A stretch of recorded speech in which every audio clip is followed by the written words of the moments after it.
And that is the call of the day, is that we will have to adopt all of these new technologies to be able to compete properly in the global stage. And of course, our all-important partners in the private sector, without whom these new steps that we have taken could not have been possible. All the distinguished guests here, ladies and gentlemen, good morning. In my first address to the nation last year, I emphasized that we are in the midst of an age of exponential adoption of technology. Our government must keep up with that frantic pace, and it is frantic, and facilitate the rapid development of our interconnectivity infrastructure to allow our economy to ride the wave and open up an ocean of opportunities for prosperity. Government as well must be able to identify and utilize high-impact innovations to improve its own governance and transform itself into an agile bureaucracy that is responsive to our people's needs. As we commemorate National ICT Month, it's proper that we recapitulate what government has collectively accomplished over the years to develop and strengthen our country's overall ICT infrastructure. As early as 2 decades ago, the policy on e-commerce has been laid down.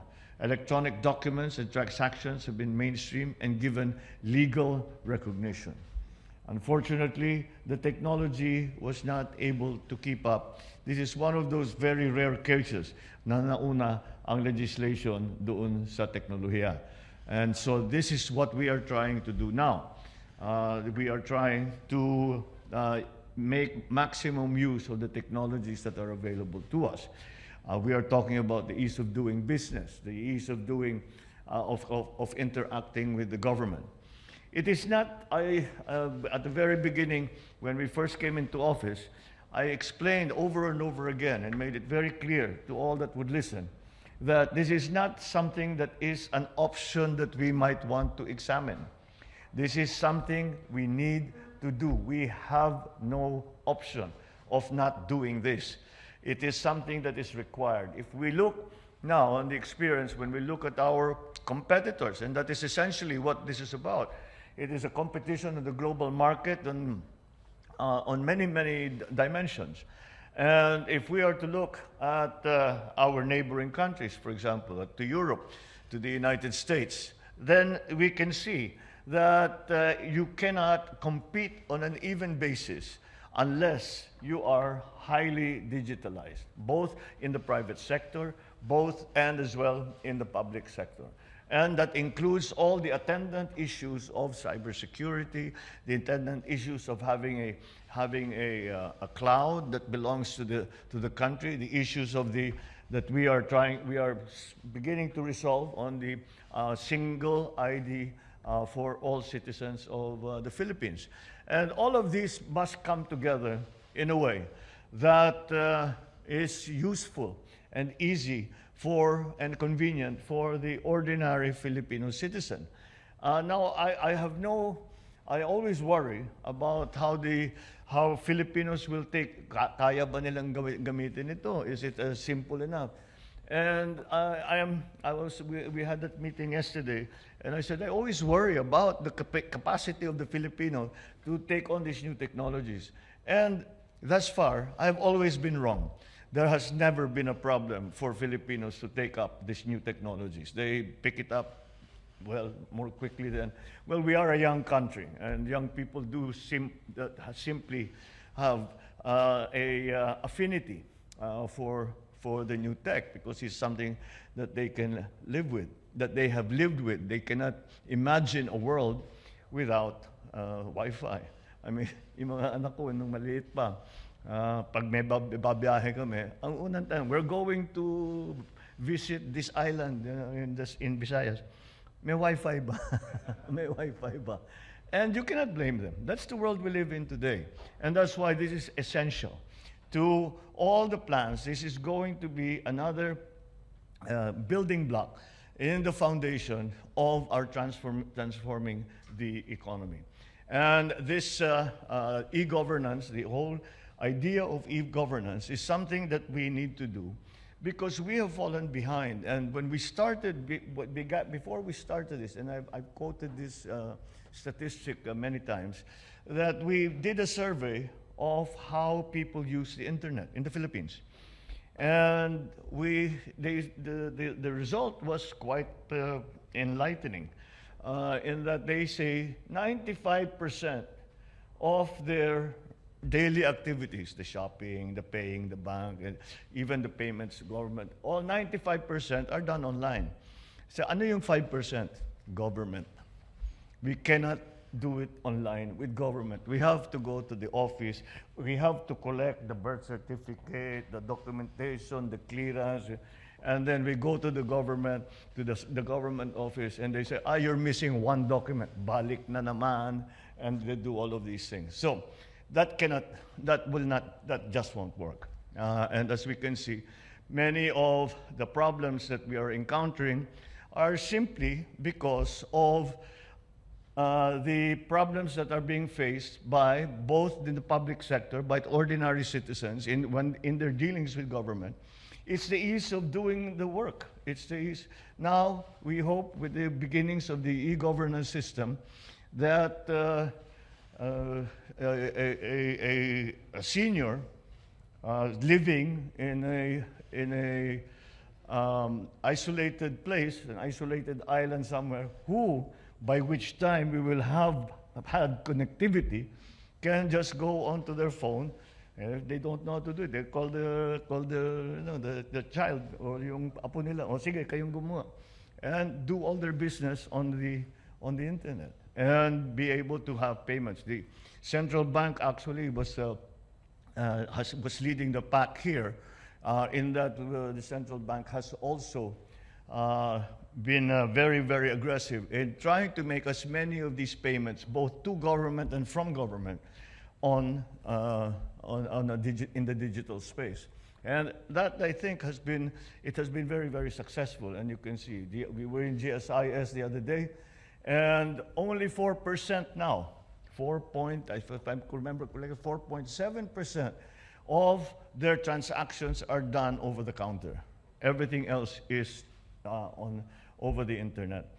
And so this is what we are pushing for. This is what e-governance is about, to bring it all together and to make it simple and available, accessible.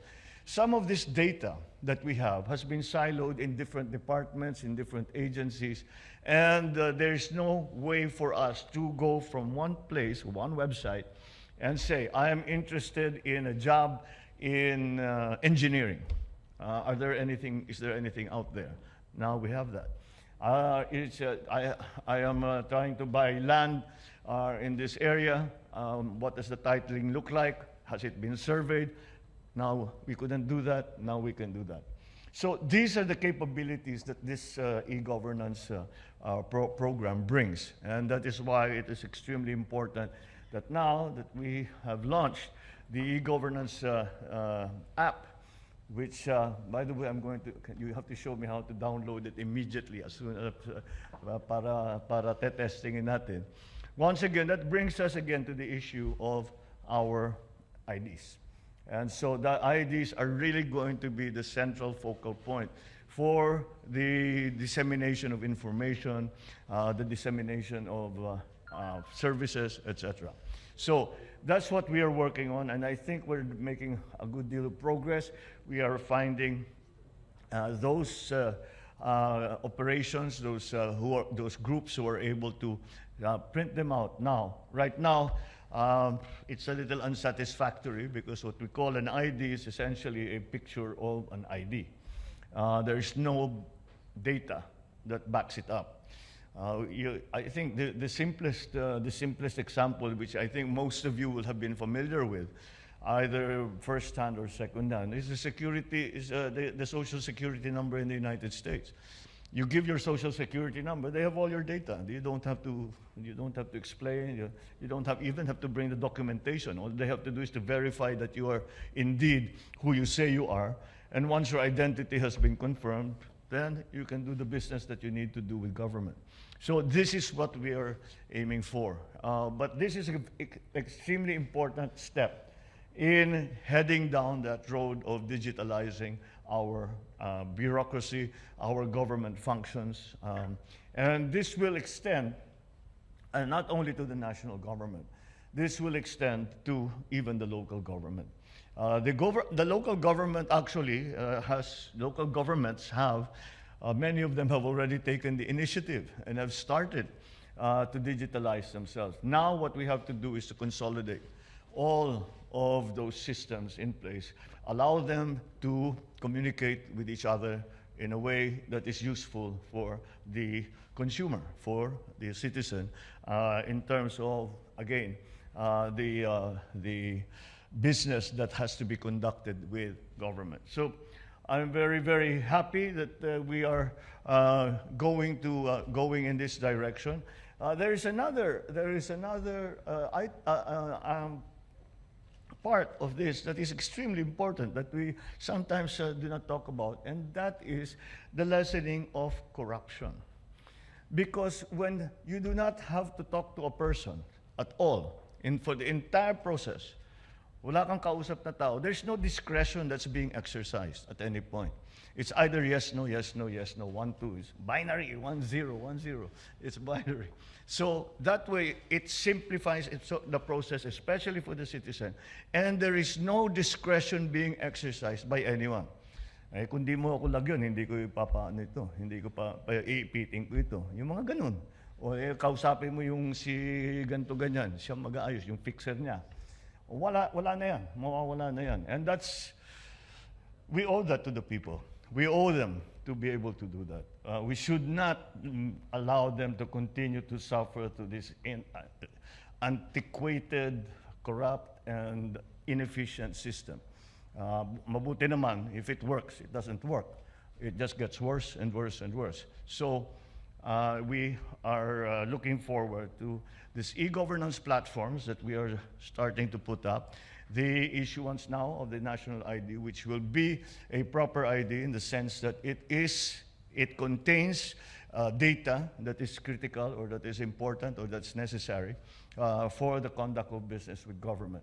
And so this is a very good step, and we will continue to push this, and we will need the partnership not only of our government agencies, but also of the private sector, because the private sector also has concerns in this regard, especially when it comes to cybersecurity.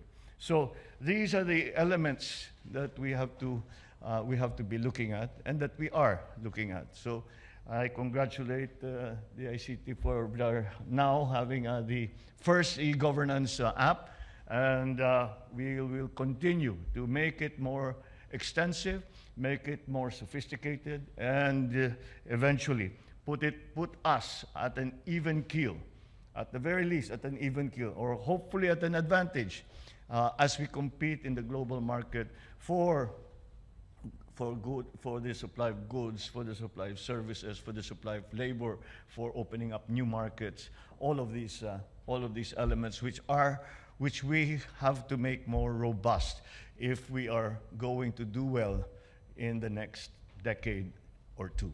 Thank you very much, and good morning.